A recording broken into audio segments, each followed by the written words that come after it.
정말로 내가 최악의 상황으로 떨어져도 나는 나한테 버림받지 않을 거야. 그런 내가 정말로 모두에게 막 수치당하고 비난받고 그런 최악의 내가 된다고 해도 그래도 나는 나한테 버림받지 않을 거고 나는 나한테 받아들여질 거야 라는 이 마음이 있으면, 이 안정감이 있으면 두렵지 않게 돼요.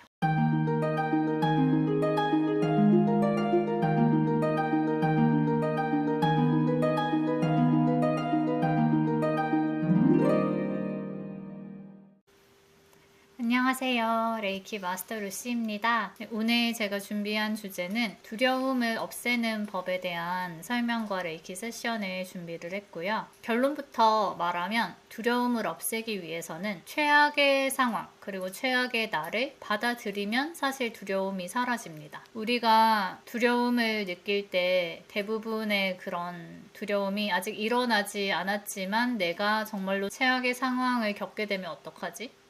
예를 들어 내가 내일 회사에서 발표를 해야 되는데 발표를 완전히 망해서 회사에 손해를 끼치고 그리고 내가 사람들한테 완전 수치당하고 무능하다고 낙인 찍히고 그러다가 회사에서 쫓겨나면 어떡하지?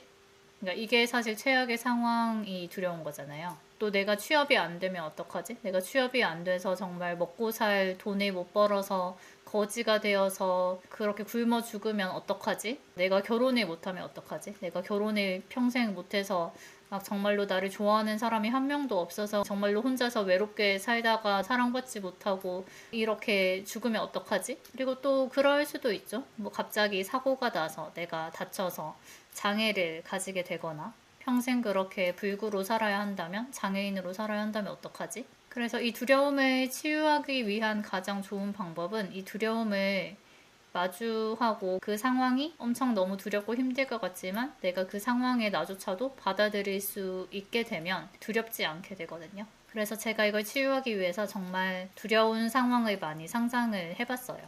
정말 모두에게 비난당하고 수치당하고 그리고 아무도 저를 찾는 사람이 없어서 사업이 망하고 그리고 심지어 가족에게조차 또 연인에게조차 버림받아서 내가 거지가 되어서 길에 나앉는 그런 상상력. 그래서 내가 누더기 같은 옷을 입으면서 막 몸도 아파요. 몸도 아픈 몸을 막 이끌고 막 차가운 겨울에 맨발로 막 다니면서 동냥하고 사람들은 나보고 막 냄새 난다고 엄청 막 눈살 찌푸리면서 눈치 주고 그리고 막 나는 멀리서 이제 나를 버린 우리 가족들이 나 빼고 막 행복하게 식사하는 그런 모습을 막 몰래 지켜보고 그러고 나를 버린 그런 나의 연인이 다른 연인과 함께 행복한 그런 모습을 보고 막 그러면서 초라한 내 모습을 막 스스로 수치스러워하고 비참해하고 막 이런 상상을 저는 해보면서 좀 두려움을 느껴봤거든요. 근데 이게 처음에는 막 그렇게 사람들한테 막 비난받고 수치당하고 이게 처음에는 두렵고 싫고 무섭고 막 그랬는데 이걸 여러 번 해보니까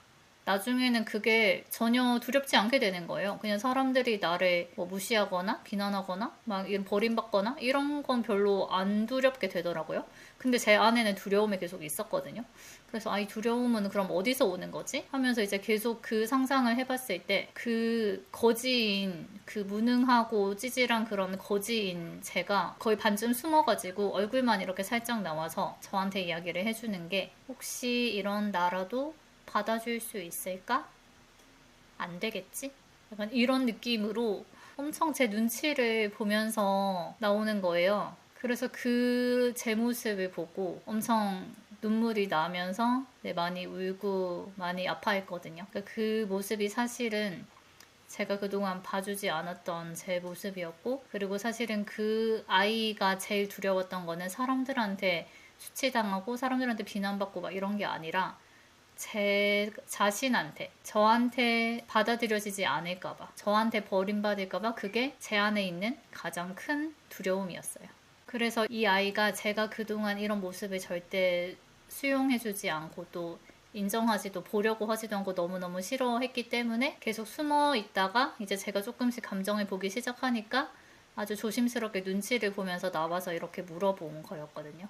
그래서 우리가 이렇게 억누른 감정들은 사실은 나한테 받아들여지지 않을 거라고 생각을 해서 다른 사람이 아닌 나한테 내가 이런 내 모습을 용납하지 않는 걸 알기 때문에 스스로를 수치스러워하면서 두려워하면서 숨어 있었던 거죠. 그래서 저는 그 아이한테 네가 어떤 모습이라고 해도 너를 다 받아줄게 라고 이야기를 하면서 또 많이 울었습니다. 근데 그러면서 내면에 그 내가 엄청나게 기뻐하고 안도하고 그런 평온함을 느끼는 그런 깊은 평안을 느꼈고요. 그 과정이 그동안 제가 분리시켰던 내가 다시 하나로 화해하고 통합하는 그런 느낌이 들었어요. 그래서 사실은 우리의 가장 큰 두려움은 내가 이런 나를 받아들여주지 않고 버리는 것, 이런 나에게 외면받는 것 입니다. 그래서 내면에 나의 받아들여주지 않는 그림자의 자아가 알아요.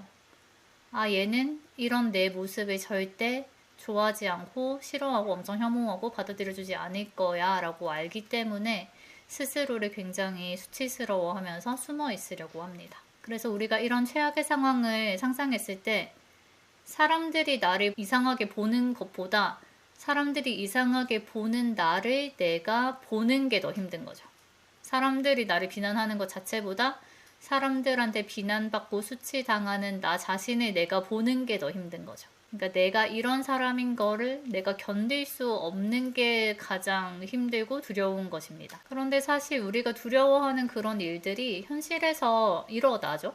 그리고 실제로 누군가는 이렇게 살고 있기도 합니다. 정말로 모든 걸 다 잃고 홈리스가 되어서 길에서 사는 사람들도 있고 또 뭐 애인한테 차여서 막 버림받아서 혼자 외롭게 사는 사람들도 있고 또 회사에서도 실적을 내지 못해서 무능하다고 회사에서 잘리는 사람들도 있고 그리고 또 누군가는 정말 우연히 사고로 인해서 아니면 다쳐서 장애인으로 살아가는 그런 사람들도 있죠. 그분들이 부족해서 뭐 잘못을 해서 무능해서 그런 일을 당할까요?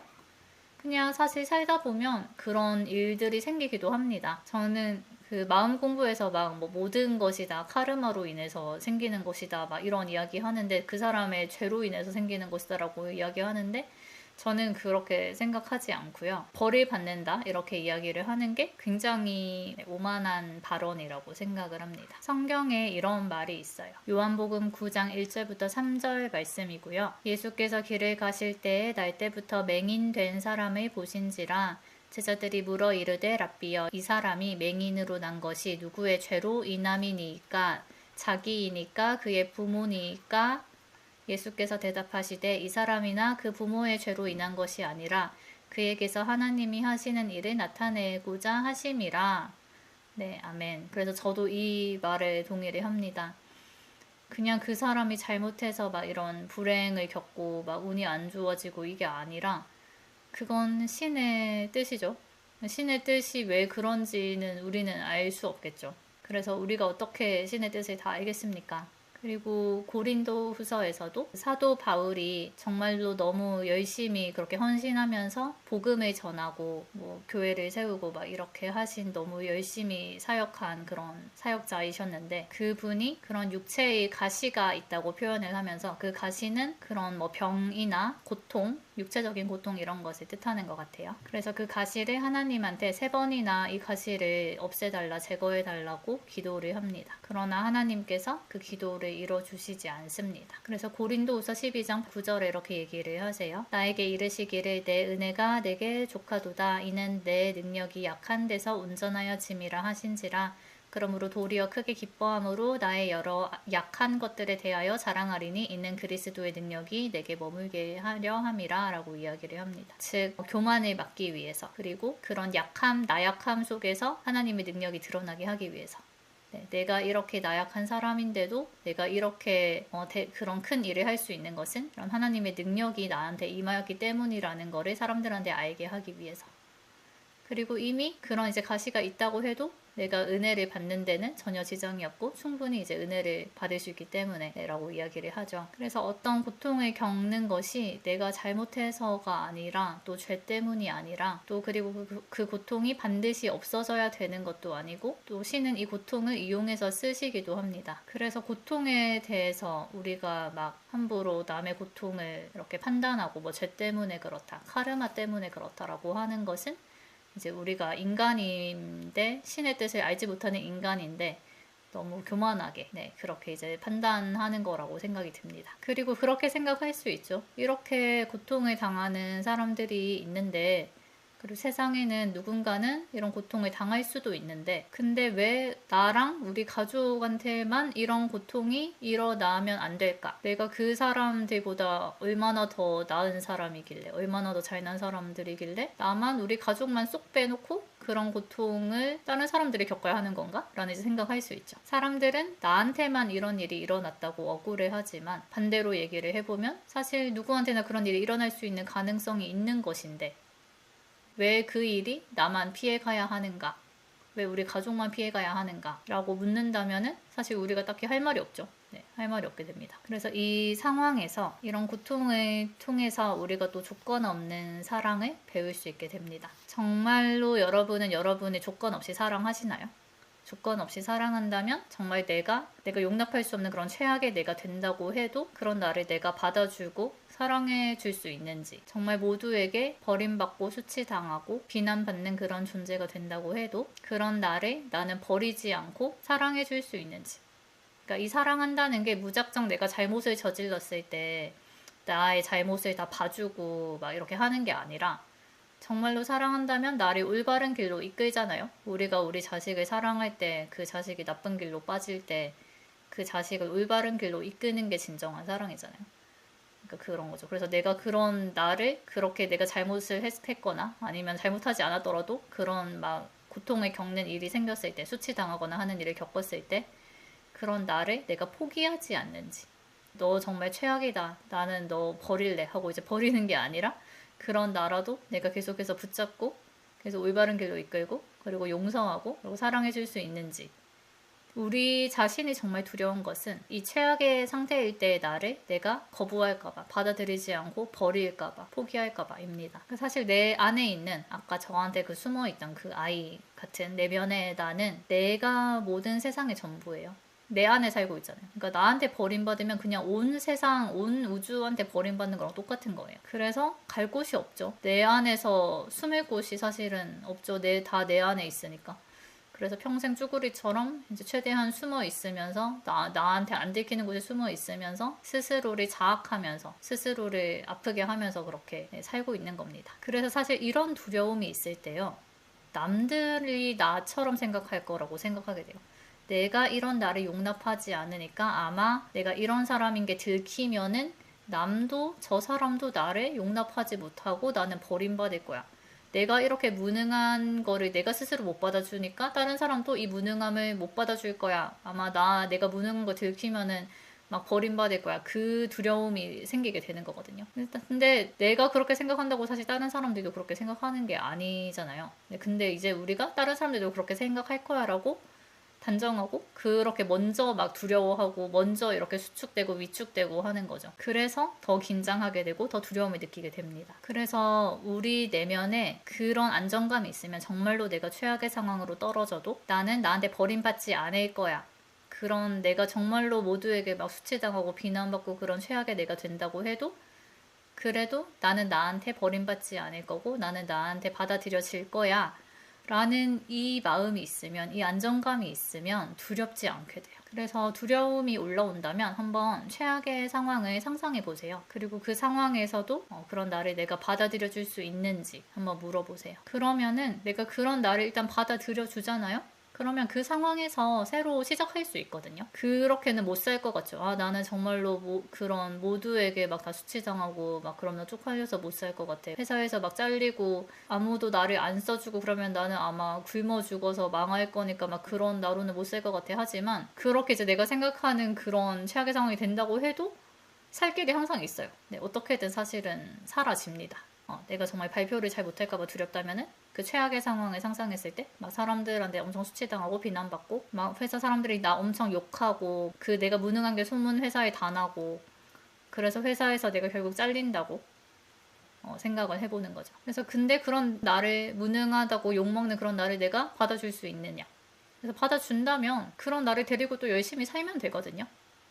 내가 그렇게 이제 무능한 걸 인정하면은 그치 나 무능하니까 더 열심히 해야지 라고 이제 그때부터 다시 또 발표하는 그런 연습을 할 수도 있는 거고, 아니면은 그냥 그 무능한 상태인 나여도 괜찮다고 생각이 들면 그냥 그런 나로 좀 쉬어도 되고, 네, 뭐 회사 그만뒀으니까 이제 좀 여행도 다녀오고 막 좀 휴식하고 이렇게 해도 되고, 아니면은 그럼 그래 난 발표는 진짜 무능하지 나는 진짜 못하지 하면 발표 안 하는 그런 일을 찾아서 할 수도 있고 그래서 그때부터 또 시작할 수 있어요. 그래서 저는 사실 거지가 진짜로 된다고 해도 제가 막 다 망해서 막 모든 것을 잃고 이제 길에 나앉는다고 해도 저는 사실 거지로 좀 잘 살 자신 있거든요. 네. 그 막 무료 급식소 이런 것도 막 저 이렇게 정보 잘 찾아가지고 막 먹으러 다닐 수 있고 그리고 사람들한테 더 막 이렇게 불쌍하게 보이는 법도 막 연구해서 막 그걸도 좀 잘 할 수 있을 것 같고 그리고 또 막 자립하는 거 도와주는 그런 시설들도 있잖아요. 네, 그래서 막 그런 것도 막 찾아서 또 열심히 하고 그렇게 이제 해서 사실 또 시작하면 되거든요. 거지로. 네, 거지인 거 인정하고 그냥 거지로 시작하면 되는데 그러니까 사실은 받아들이는 게 문제예요. 진짜로 내가 그 상황에 막 처한 그 상황이 문제가 아니라 그 상황을 내가 어떻게 받아들이느냐가 문제인 거죠. 그래서 그런 상황에 나도 내가 나한테 받아들여질 수 있다면 내 무의식이 엄청나게 이제 안심을 하게 되고 그렇게 두렵지 않게 됩니다. 그러면은 긴장하거나 불안해하는 그런 증상들이 사라지게 되면서 그런 외부적인 것들, 그런 막 사람들한테 막 어떻게 보일지, 막 내가 이거 망치면 어떡하, 막 이런 이제 소모적인 걱정을 하는 게 아니라 이제 일에 대해서 더 집중을 오히려 하게 되는 거죠. 그런 것들은 이제 나한테 별로 중요하지 않게 되고 그 일의 본질, 내가 정말로 이 일로 어떻게 사람들을 더 도울 수 있을까? 사람들한테 어떻게 더 이거를 설득할 수 있을까? 더 어떻게 잘 전달하고 그 사람들을 도울 수 있을까? 그거에 더 초점을 맞추게 되는 거죠. 그러면 당연히 일을 더 잘하게 됩니다. 그리고 성과도 더 잘 내게 됩니다. 그래서 이런 불안과 두려움은 회피를 하면 할수록 더 커져요. 근데 대부분의 사람들이 많이 회피해요. 그냥 이제 두려움이 올라오면은 뭐 이거 스트레스 막 푼다고 뭐 술 먹고 그냥 술 먹고 잊으려고 하고 아니면 뭐 다른 활동으로 막 덮으려고 하고 잊으려고 하고 이게 다 사실은 온전히 느끼는 게 아니라 회피하는 거잖아요. 네. 근데 사실은 마주해서 그 실체를 내가 딱 봐버리고 나면은 내가 그렇게 생각했던 것만큼 그 두려움이 크지 않고 그 별거 아니라는 거를 또 알게 돼요. 그래서 저는 이렇게 두려움을 좀 느껴보라고 이야기를 많이 하고요. 그래서 제가 추천드리는 방법은 감정정화 명상을 하는 것인데 간단하게 정말로 내가 너무너무 두려운 상황일 때 나는 너무 두렵습니다를 소리내서 이야기를 해보세요. 나는 뭐뭐 할까봐 너무 두렵습니다. 나는 모두에게 버림받을까봐 너무 두렵습니다. 나는 수치당할까봐 너무 두렵습니다. 나는 발표를 완전히 망쳐서 완전 비난받을까봐 너무 두렵습니다. 뭐 이런 식으로. 그래서 이걸 소리 내서 이야기를 해보면은 두려움이 느껴지면서 풀려요. 네, 느껴지면서 풀립니다. 그리고 이렇게 두려워하는 나, 그런 나까지도 내가 온전히 받아들이고 사랑한다고 이야기를 해주시면 됩니다. 나는 너무 두렵습니다. 나는 비난받는 사람입니다. 이런 나를 온전히 받아들이고 사랑합니다. 이렇게 반복해서 이야기를 해주시면 됩니다. 네, 그래서 오늘 세션은 이런 두려움, 내면의 두려움을 치유를 하고 네, 그리고 최악의 상황의 나를 인정하고 받아들이도록 하는 그렇게 마음을 좀 열게 하는 그런 레이키 세션입니다. 네, 그래서 한번 내가 정말로 두려워하는 것을 상상해 보시면서 그 상상을 할 때 이제 제가 레이키를 보내면서 함께 할 거니까 혼자가 아니니까 그렇게 힘들지 않으실 거거든요. 너무 두려워하지 마시고 한번 그 두려운 상황의 나를 내가 만나보는 그런 시간을 가지시면 좋을 것 같아요. 네. 그러면은 지금부터 레이키 보내드리도록 하겠습니다. 이제 눈을 감고 몇 번의 깊은 숨을 들이마시고 내쉬고 편안한 자세로 레이키를 받아주시면 됩니다.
네, 세션 잘 마쳤습니다. 너무 에너지 강했어요. 이 두려움이 여러분이 가지고 계신 이 두려움이 엄청 크고요. 이걸 이제 딱 느껴주려고 하니까 그냥 몸이 약간 이멀전시, 막 비상 상황, 비상 상황 이렇게 이제 난리난 것처럼 막 거부감 같은 게 초반에 머리 할 때 막 머리가 너무 막 그 에고가 여태까지 붙잡고 있던 그게 막 깨지는 것 같으니까 막 너무 막 떨리고 머리 아프고 막 얼굴에 수치심 막 올라오고 막 속에서 꾸룩꾸룩 거리고 막 네, 난리 났던 것 같아요. 네, 그래서 머리가 엄청 아팠는데 머리 계속 하니까 어느 순간 약간 쑥 내려가는 느낌 들면서 조금 나아지고 그리고 얼굴에 수치심도 엄청 심했는데 가이드가 수치 당해도 괜찮다, 비난 당해도 괜찮다. 그런 이제 가이드 계속 주면서 좀 약간 여기에 뭔가 적응하는 그런 익숙해지는 그런 느낌이었고요. 그리고 이제 가슴도 엄청 불안하게 떨려서 이게 두려움이 주입된 게 교육에 의해서 이제 뭐 부모님이나 뭐 아니면 사회나 막 이런 데서 이제 못하면 절대 안 된다. 뭐 공부 못하면 절대 안 된다. 약간 이런 거 있잖아요. 그러니까 그런 식으로 좀 만들어진 두려움이 좀 큰 느낌이었어요. 네, 그래서 그렇게 이제 내가 어렸을 때부터 막 절대 그렇게 하면 안 돼라는 그 주입된 것 때문에 더 사실 두려워하는 진짜로 막 그렇게 뭐 공부 못하면은 진짜로 망할까봐 뭐 아니 내가 잘 못하면은 막 안 될까봐 그래서 좀 내가 그런 가치 없는 사람이기 때문에 나는 못하면 안 된다는 그런 신념이 좀 형성되어 있는 게 느껴졌던 것 같아요. 그래서 가슴이랑 명치 쪽 좀 하니까 조금 전보다는 안정된 느낌이 들긴 했거든요. 근데 이게 진짜로 이 억눌린 두려움이 너무 커서 네, 이거는 좀 많이 들으시고 많이 계속 앞으로 꾸준히 쭉 풀어줘야 되는 그런 이슈인 것 같습니다. 그래서 여기 관자놀이도 너무 아프고 귀안이 되게 얼얼하면서 좀 그 귀안의 압력이 높아지는 느낌이 들었거든요. 그래서 좀 이렇게 내가 꽉 쥐고 있는 그 두려움이 많이 느껴진 것 같아요. 그래서 그것들을 좀 조금은 풀어드렸는데 조금 더 반복해서 들으시면 좋을 것 같습니다. 네. 그래서 오늘 세션 여기서 마무리하고요. 네, 여러분 어떻게 느끼셨는지 궁금한데 댓글로 남겨주시면 감사하고 다음에 또 좋은 주제로 좋은 레이키 세션으로 찾아뵙도록 하겠습니다. 감사합니다. 안녕.